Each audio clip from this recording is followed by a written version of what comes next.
Have you ever needed to machine a profile on the face of a part? Machine a large diameter with a short Z-axis step? Or machine a face inside a counterbore hole?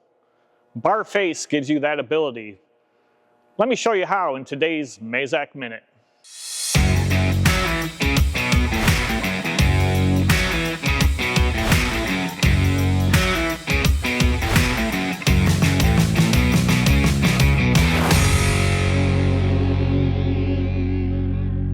Welcome to the Mazak Minute. I'm Mike Zillich, part of the HEH technical team. Today's Mazak Minute, we're going to cover bar face machining. Bar face machining, it gives us the ability to machine a profile on the front face of a part. The machining is performed in the X-axis. It can be used when the face amount is longer than the cut distance in the Z-axis. This will reduce the amount of rapid motion. For operations occurring on the OD, the profiles are defined from the largest diameter towards the center line of the spindle. For operations occurring in the ID, machining in a face bore, the profiles are programmed from the smallest diameter towards the largest diameter. Vertical lines, taper lines, concave arcs, and convex arcs are programmed. In the screenshot here, what you're doing is you're seeing the difference between a bar out unit on the left and a bar face unit on the right. You can see on the left side with the bar out, we're cutting along the Z-axis, and you can see how there's several steps to get down to the machine profile. Whereas in the bar face, you're seeing that it's taking 3 passes and cutting down, and constant surface footage will be having giving us a good quality face. To get to the bar face unit, what we're going to do is on our main soft keys, you're going to see that we're going to select turning. Then we're going to go to bar. And then what you'll notice is that you're going to see that there is 2 face operations. One is normal and the other is in a magenta color. The one that is standard or normal, I like to refer to that it's coming from the front face of the part. Whereas, what you're seeing on this slide is that the front face open is coming from the largest diameter cutting down. Where the face in the magenta color, that's what we call the middle type. It's starting midway down the profile of the face of the part. If you would, pause the video, take a screenshot or a picture of the print that we have up on the screen. This is what we're going to be referencing for the first part of the programming.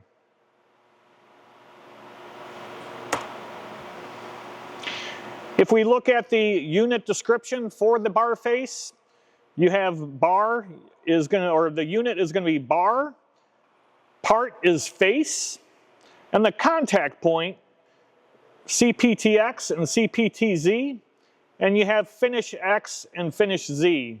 This is going to be the amount of stock that you want to leave for the finish tool to take off. Below that, you're going to have your sequence number. Sequence number is the information of what tool you want to use, the depth of cut, and speeds and feeds. For more information on the sequence data, please watch the Mazak Minute, episode 15, Bar Out Soft Keys, part 1.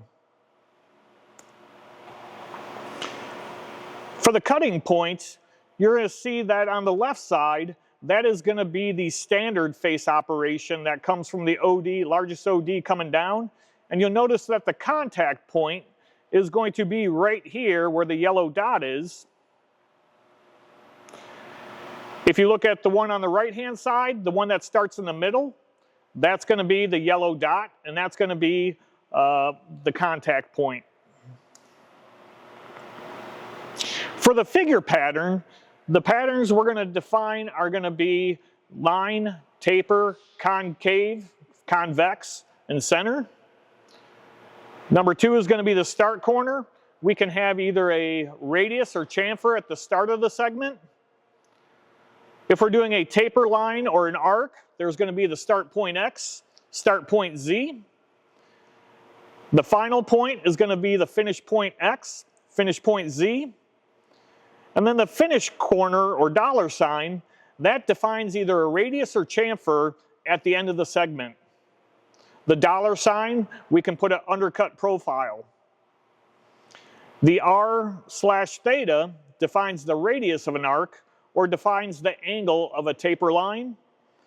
And the RGH is going to be the surface finish or the feed rate of the finish tool for the given segment. Episode 16 of the Mazak Minute gives you more information. So looking at the part print that we had, I have the figure pattern of the part. And in the picture, the wireframe picture, you notice how that we have a line, and then we have a second line, third line, and finally the taper. So what I'm trying to represent here or show you is that you program from the largest diameter going towards the center. We're going to program vertical lines, taper, concave, convex, unlike the bar out where we program the horizontal lines. And on the note there I have programmed from the largest diameter towards the center line of the spindle. What you'll notice in this toolpath screen is that the toolpath is cutting about the x-axis. Let's take a look at a second part here.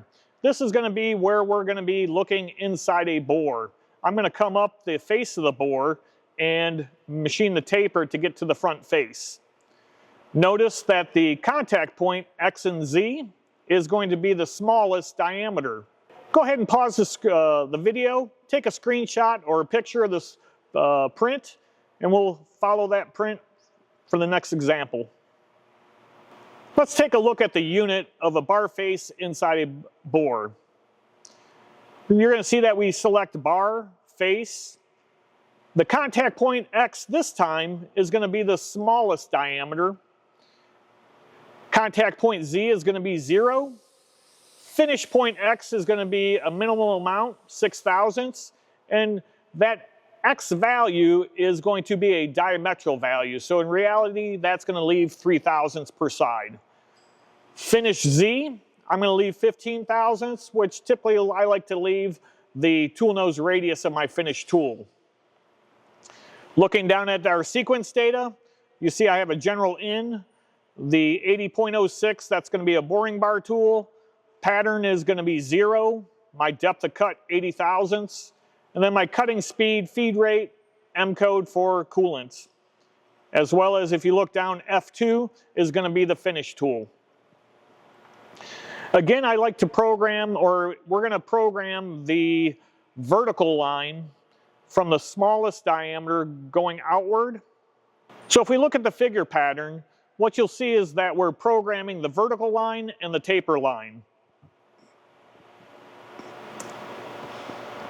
So here's a representation of that. The first figure pattern is going to be a line. The second is going to be a taper. And the contact point, again, is going to be the front face of the part, smallest through-hole bore. So here I'm showing both the print dimensions and the profile. And you can see that number 1, that line, we're going up to the final point of the line is going to be 6 inches in x-axis. The finish point in Z is going to be 0.25. And then when you cursor down to the, I believe the start corner, there's going to be a soft key that says next. If you press that next soft key, it will automatically take the previous finish point and put that as the start point X and Z. And then finally on the taper, we're going to go to 7 inches and the front face of the part, Z0. When you look at the tool path, you're going to see that we're going to be coming with the boring bar tool, and we're going to be machining from the smallest diameter, cutting up towards the outside of the profile. Bar face gives you the ability to cut along the x-axis. Depending on the contour shape, it can reduce the number of cutting passes in rapid motion. Let's do a few samples in the SmoothCam software.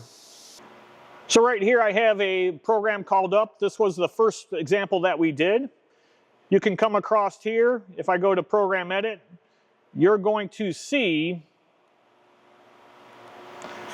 that we have the start corner radius of 0.187. That's going to be at the top or the largest OD, and it's coming down to 5.25, 2 inches. Second line, start corner radius, and the final point X and Z, 2.375, 1.87, and a radius of 0.187.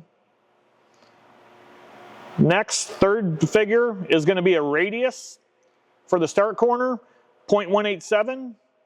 Final point X, 1.25. Finish point Z, 0.375. And then finally the taper. If, as I said earlier, you come to that start corner and you're going to see down below here, you're going to see the next. And that will bring down that 1.25 and 3.75 into my start point X and Z.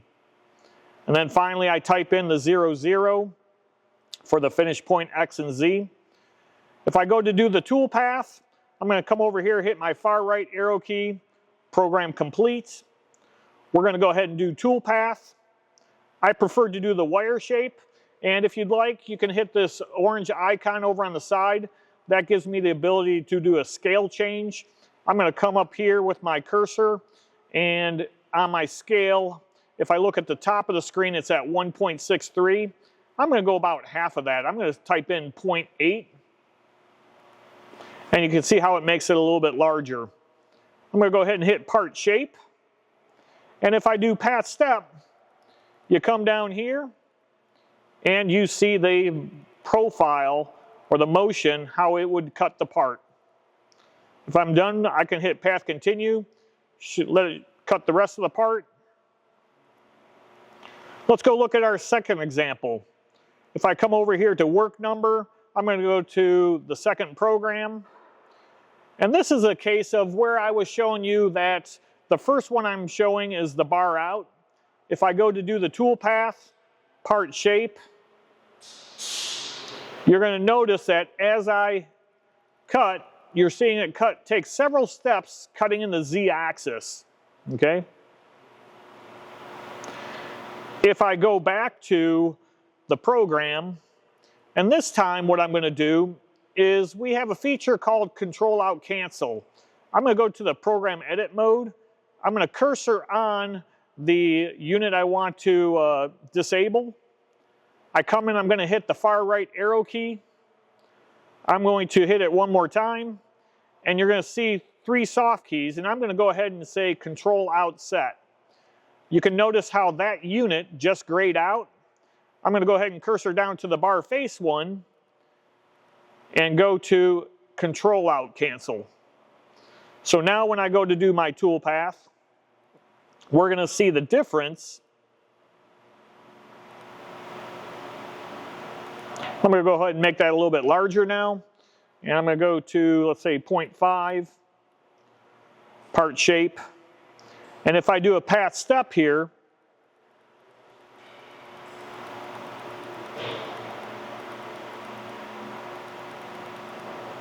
okay, so I'm at 51 seconds. The previous one was 1:05 doing the bar out. So again, you're seeing a little bit of different method of processing the part. In this case, we reduced several seconds out. The last part that I'm going to show is going to be the part 3 example that I had. So I'm going to come over here to Program, Work Number, Bar Face Example 3. And in this one, this is going to be where we have the, we're doing the boring operation or doing the counterbore face. So in unit number 2, the bar face, we have the contact point 3 inches. I have a general in tool as my sequence tool. And my figure pattern, I'm doing the line X going to 6 inches, Z 0.25, and then the taper coming from the inside of the taper, the bottom, 6.25, going up to 7 and a 0. Thanks for watching the Mazak Minute. Please leave your questions and comments below. Have a great day.